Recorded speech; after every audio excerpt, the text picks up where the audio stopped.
Hindi nakagawian ng ina ni Manny Pacquiao na manood ng live sa laban ng Pambansang Kamao. Pero sa pagkakataong ito, sumama siya sa Macau. At mula sa General Santos City, may news to go si Lea Alves live. Lea.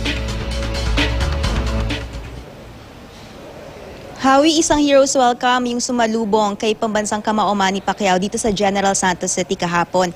At kasama niyang nag-motorcade sa lungsod ang kanyang ina na si Aling Janicia. Kasama natin siya ngayon. Good morning, Mami D. Good morning. Opo. Ang unang tanong ko po sa inyo, eto na po yung pangalawang laban ni Manny na napanood po ninyo, di ba? Yung una po sabi niyo hindi niyo kinaya, kaya hindi niyo na natapos yung laban. Bakit po ngayon nagdesisyon kayo na panoorin ang laban ni Manny? Naglakas loob ako sa isipan ko nga magharap ako sa laban niya to para malaking suporta ang nanay para mabawi ang talo niya noong nakaraan. Malaki ang pag-asa kong manalo siya.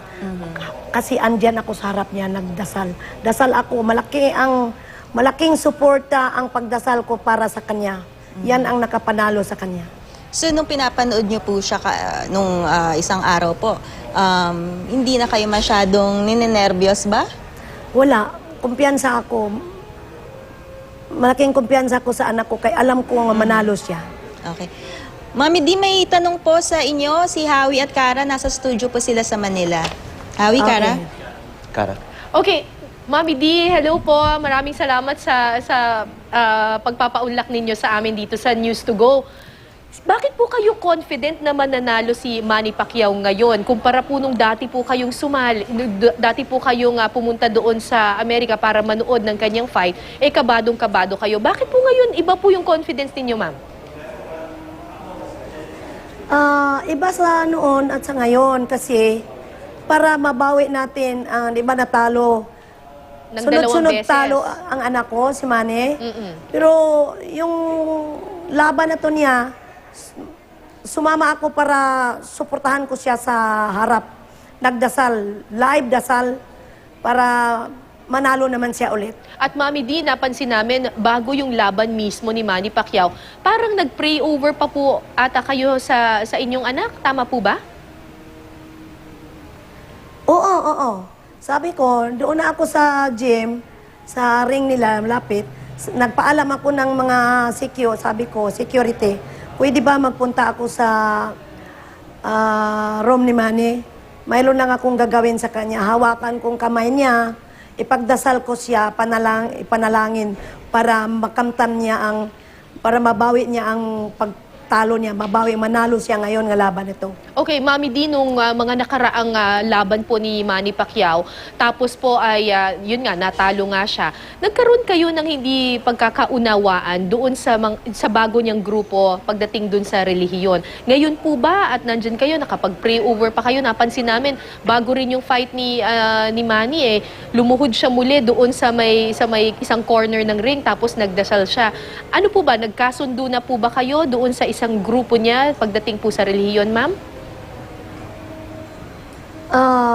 Wala namang problema dyan. Sinabihan ko man siya doon pa sabi ko, pag doon sa kwarto niya, sabi ko, pag akyat mo ng rin, basta luhod lang kayo. Luhod kayo, magdasal kayo, maghingi kayo sa Panginoon ng lakas. Okay. Yan ang tinuro ko sa kanya. Mami, wala namang problema sa akin kung saan siya gustong religion. Okay lang sa akin, basta wag lang siya pabaya ng katawan niya, determinado at sa pagdasal. Huwag makakalimot sa Panginoon at ialay ang lahat ng tagumpay sa Panginoon. Yes. Mami D, meron pong katanungan para sa inyo yung aking co-anchor na si Howie Severino. Yeah, Mami D, noong pinabagsak si Manny ni Marquez noong 2012, sinasabi niyo noon na sana magretiro na yung anak ninyo, no? Ngayon ba, nagbago na ba isip niyo o gusto niyo pa rin siyang magretiro? Pagtapos niya laban, nung punta ko sa room niya, sabi ko, ito na ang last pang laban na. Kuminto ka na, nabawi na ang pagpanalo mo, nabawi na natin. May isa pa mang, huwag kayo maghadlang sa akin, man, please lang. Suporta lang good kayo pagdasal. May labanin pa ko, sabi niya. So gusto niyo pa rin na magretiro siya kung ikaw ang susundin? Kung ako ang papiliin, gustong-gusto na ako rumitiro siya. Nabawi naman niya ang, doon sa una na natalo siya. Ngayon nanalo na, gusto ko na rumitiro na siya. At sinabi niya sa inyo na isa pa. Gusto niya may isa pa siyang laban. May isa pa, may laban pa ako, Mang, sabi niya. Pero hindi niya sinabi na Sabi isa ko, na lang. Aakyat ng edad mo, pataas na, uminto ka na, sabi ko sa kanya. Nung nanonood kayo, umaasa rin ba kayo na sana ma-knock out ni Manny si Brandon Rios? O katulad ni Manny, parang naaawa kayo doon sa kalaban? Malaking pag-asa ko nga, first round lang nabagsak na si Rios. Parang nabagsak na siya sa 1 round lang, kaya lang hindi igilagay sa count nila. Mami D, gusto niyo bang lumaban si Manny kay Mayweather? Floyd Mayweather Jr.?